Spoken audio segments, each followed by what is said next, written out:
2024 সালটা শুধুই মেহেদী হাসান মিরাজের। 2025 আইসিসি চ্যাম্পিয়ন ট্রফির আগে জাতীয় দলের হয়ে কোনো খেলা নেই টাইগারদের। অর্থাৎ ওয়েস্ট ইন্ডিজকে টি-20 সিরিজে ধবল ধোলাই করে 2024 সাল শেষ করেছে বাংলাদেশ। পাওয়া না পাওয়ার অনেক কিছু ছিল এই বছরটায়, তবে সব কিছু ছাপিয়ে ব্যক্তিগত অর্জনে সবাইকে পেছনে ফেলেছেন মেহেদী হাসান মিরাজ।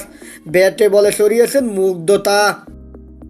শুধু অলরাউন্ডার পারফরমেন্সই নয়, এই বছর জাতীয় দলের হয়ে প্রথমবারের মতো অধিনায়কত্ব করেন মেহেদী হাসান মিরাজ। দলকে নেতৃত্ব দেওয়ার তালিকায় নতুন করে যোগ হলো মিরাজের নাম। যদিও এর আগে U19 দলের হয়ে অধিনায়কত্ব করেছেন মিরাজ, নেতৃত্ব দিয়েছেন যুব বিশ্বকাপও।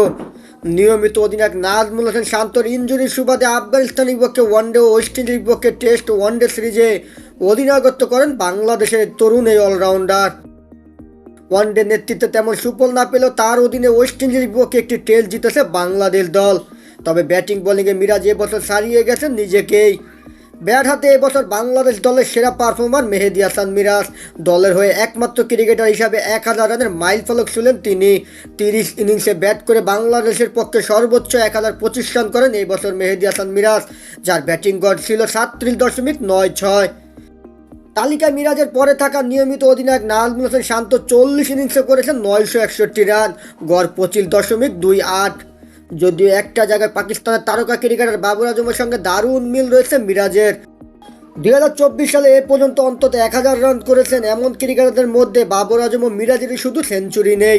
মিরাজ এবছর 30 ইনিংসে হাঁকিয়েছেন 60-50, সর্বোচ্চ ইনিংস 97 রানের। এদিকে নেতৃত্ব দেওয়া 6 ম্যাচে মিরাজের ব্যাট যেন আরও বেশি উজ্জ্বল ছড়িয়েছে। 45.50 গড়ে করেছেন 364 রান, নিয়েছেন 7 উইকেট। ব্যাটিংয়ের সঙ্গে বল হাতে এবছর মিরাজের শিকার 40 উইকেট। বাংলাদেশের দ্বিতীয় সর্বোচ্চ উইকেট শিকারী তিনি। তার চেয়ে বেশি উইকেট আছে কেবল তাসকিন আহমেদের। তাসকিন আহমেদ এবছর 63টি উইকেট নিতে পেরেছেন। এদিকে অলরাউন্ডার পারফরমেন্সে আইসিসি থেকে সুখবর পেয়েছেন মেহেদী হাসান মিরাজ। টেস্ট র্যাঙ্কিংয়ে অলরাউন্ডার তালিকায় 2 নম্বরে উঠে এসেছেন এই তরুণ অলরাউন্ডার।